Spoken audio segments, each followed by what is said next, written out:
यूहन्ना रचित सुसमाचार 5वां अध्याय अगर हम देखेंगे तो वहां एक व्यक्ति है जो 38 साल से बीमार ग्रस्त होकर वहां पड़ा हुआ है।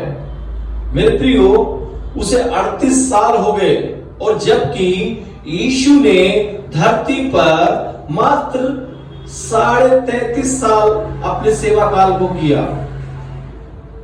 तो इससे अगर हम सीखते हैं तो यीशु के समय से पहले वहां पे बैठा हुआ है। हालेलुया। मेरे प्रियो, उस व्यक्ति ने एक आशा को नहीं छोड़ा, उस आशा में वो लगा रहा और आशा के उपरांत क्या होता है, वो व्यक्ति हमेशा इसी आशा में था कि एक दिन मैं इस बीमारी से चंगा होऊंगा, एक दिन मैं भी अपने परिजनों से जाके मिलूंगा। मेरे प्रियो, जब यीशु वहां आते हैं और यीशु उससे पूछते हैं क्या तू चंगा होना चाहता है, उसने एक शब्द बोला कि गुरुजी, मेरे पास में कोई व्यक्ति नहीं है कि जो मुझे पानी में, जो फरिश्ता पानी को हिलाता है, उस पानी में मुझे उतार दे। तो यीशु ने उससे क्या कहा? यीशु ने उससे कहा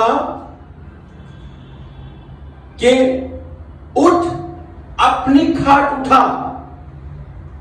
जैसे यीशु ने कहा, वो उसी टाइम चंगा हो गया।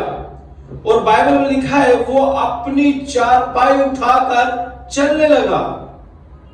परंतु होता क्या है, वो व्यक्ति फिर यीशु से मंदिर में मिलता है, यीशु से उसकी मुलाकात होती है और यीशु से कहता है देख तू भला चंगा हो गया है, आगे से पाप मत करना, कहीं ऐसा ना हो कि इससे भी बड़ी विपत्ति तुझ पर आ पड़े। मेरे प्रियो, इस वचन से हम यही सीखते हैं, जीवन में कुछ बीमारियां हमारे पाप की वजह से आती हैं और कुछ बीमारियां यीशु की महिमा के लिए आती हैं। ध्यान रखना, इसी यूहन्ना रचित सुसमाचार 9वें अध्याय के अंदर यीशु के चेलों ने, यीशु के शागिर्दों ने यीशु से पूछा, गुरु इसने पाप किया कि इसके माता पिता ने पाप किया कि अंधा पैदा हुआ? तो क्या होता है? यीशु ने कहा ना तो इसने पाप किया ना इसके माता पिता ने पाप किया, परंतु ये इसलिए अंधा जन्मा कि परमेश्वर की महिमा इस पे प्रकट हो जाए। हालेलुया। यूहन्ना रचित सुसमाचार 11वें अध्याय के अंदर लाजर की घटना से हम ये देखते हैं, लाजर की उस कहानी से हम ये सीखते हैं कि लाजर के जीवन में जो आई बीमारी, तो उसने, यीशु ने उसको क्या कह के दिलासा दी कि ये बीमारी मृत्यु के लिए नहीं परंतु परमेश्वर की महिमा के लिए। मेरे प्रियो, हमें दोनों तरीके से सचेत रहना चाहिए।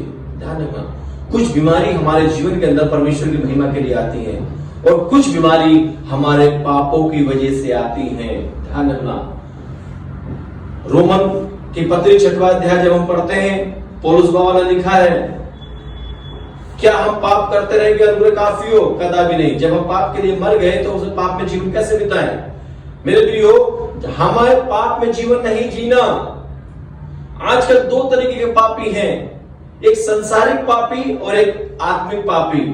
आत्मिक पापी अगर आपको देखना है तो लूका रचित सुसमाचार 15वां अध्याय उस उड़ाऊ पुत्र की से सीखो। ध्यान रखना, बड़ा बेटा जो था वो एक आत्मिक पापी बन गया जिसे सदुकी फरीसी बोलते हैं, और छोटा बेटा एक संसारिक पापी बन गया। इसीलिए जब छोटा बेटा पिता की तरफ में आता है मन फिरा के, तो पिता उसे ग्रहण करता है, क्योंकि संसारिक पापी के अंदर मन फिराने की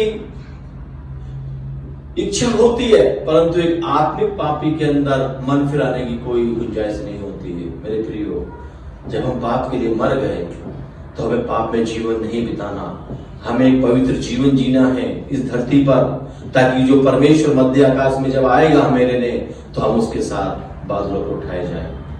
हालेलुया।